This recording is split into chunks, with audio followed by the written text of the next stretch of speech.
아트센터 납이 SK의 압박에 무너진 이유는? 10억 원 배상 판결에 숨겨진 이야기. 아트센터 납이는 예술계에서 하나의 상징과 같은 존재였다. 창립 초기부터 그곳은 예술적 자유와 혁신의 중심지로 자리매김하며 수많은 작가와 예술가들에게 영감을 주었고 관객들에게는 새로운 시각을 열어주었다. 그러나 최근 아트센터 납이는 충격적인 판결을 맞이했다. 10억 원이라는 거액의 배상 판결이 내려졌고 그 배경에는 SK라는 거대 기업의 압박이 있었다는 이야기들이 퍼지고 있다. 이 판결을 둘러싼 진실은 무엇일까? 그 숨겨진 이야기를 파헤쳐보자. 아트센터 납이가 창립되었을 당시 그곳은 단순히 예술을 전시하는 공간을 넘어선 예술적 실험과 사회적 메시지를 전파하는 중요한 역할을 했다. 하지만 시간이 흐르면서 아트센터의 자금난과 운영상의 어려움은 예술적 자유를 위협하기 시작했다. 그런 상황에서 SK라는 거대 기업이 등장했다. SK는 단순히 후원자로서 역할을 했던 것이 아니다. 그들은 사실상 아트센터의 운영을 손에 쥐고 있었다.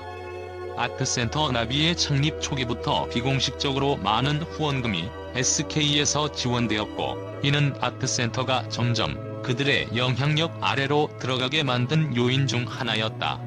아트센터 납이와 SK의 관계는 처음부터 완벽한 파트너십처럼 보였다. SK는 자사의 사회적 책임을 다하는 한편 아트센터 납이는 그들의 후원 속에서 예술적 자유를 펼칠 수 있었다. 그러나 이 평화로운 시간은 그리 길지 않았다. 표면 아래에 존재하는 갈등의 씨앗이 서서히 싹트기 시작했다. 그 사건은 의외로 작은 문제에서 시작되었다. 한 예술 전시에서 아트센터 납이가 다룬 주제와 그 전시에 포함된 작품이 SK의 브랜드 이미지와 맞지 않다는 지적이 일었다. SK는 단순한 후원자가 아닌 전시의 방향성에 깊이 관여할 수 있는 위치에 있었다.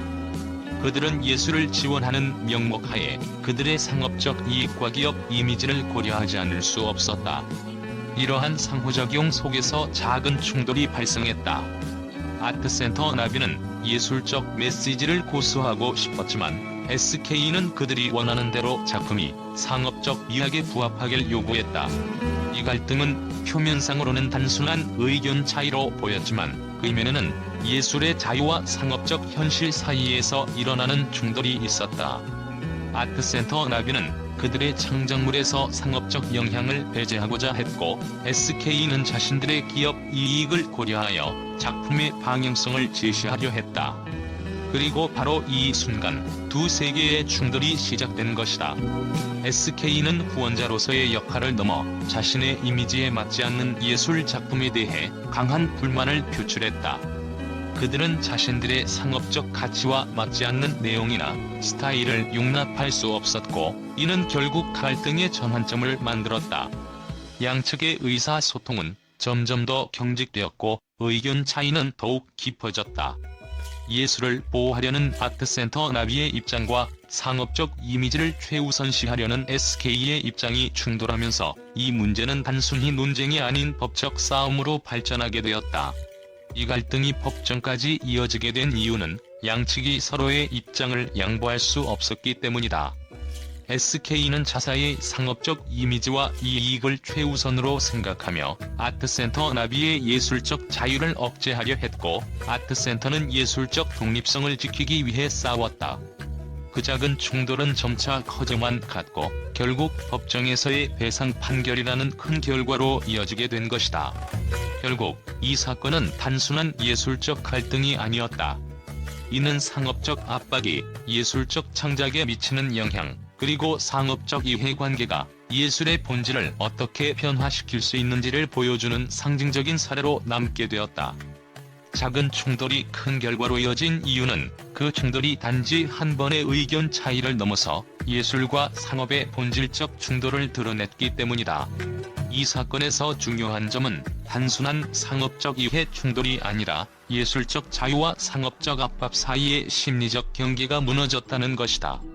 아트센터 납이는 예술의 가치를 지키려 했지만 SK의 경제적 영향력 앞에서는 이를 고수하기 어려운 상황에 처했다.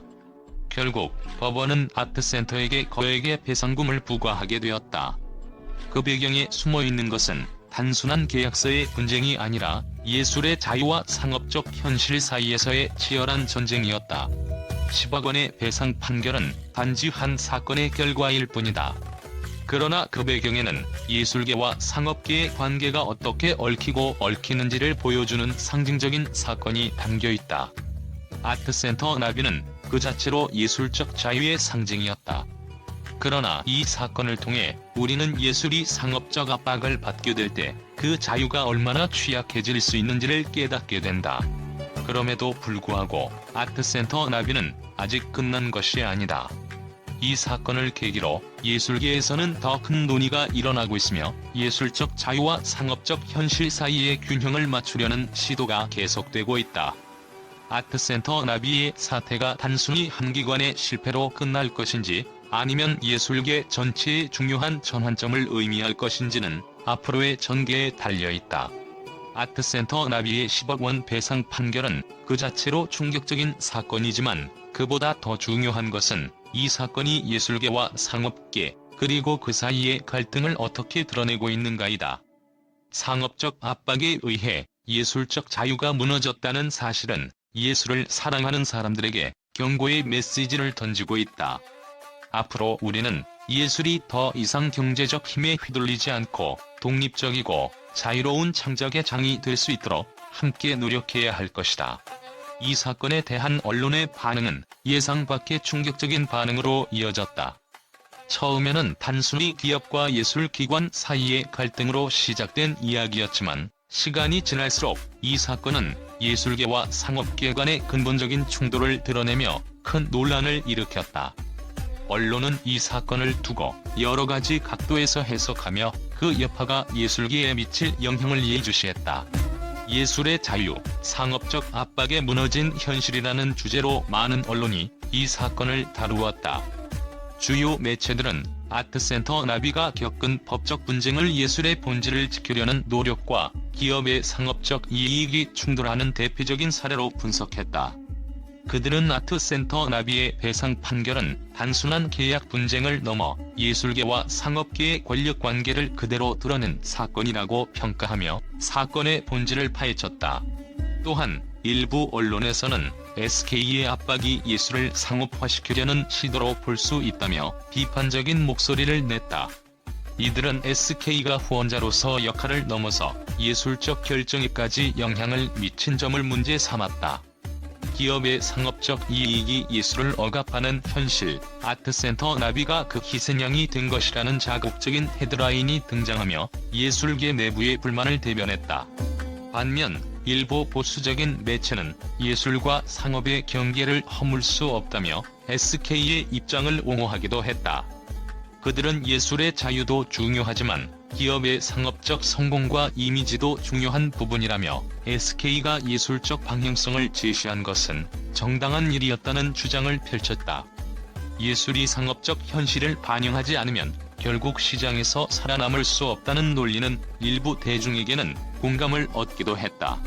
이와 같은 극단적인 의견들은 사회적으로 큰 논란을 일으켰고 아트센터 나비의 사태는 단순한 법적 분쟁을 넘어 예술과 상업의 경계에 대한 심각한 논의를 촉발시켰다.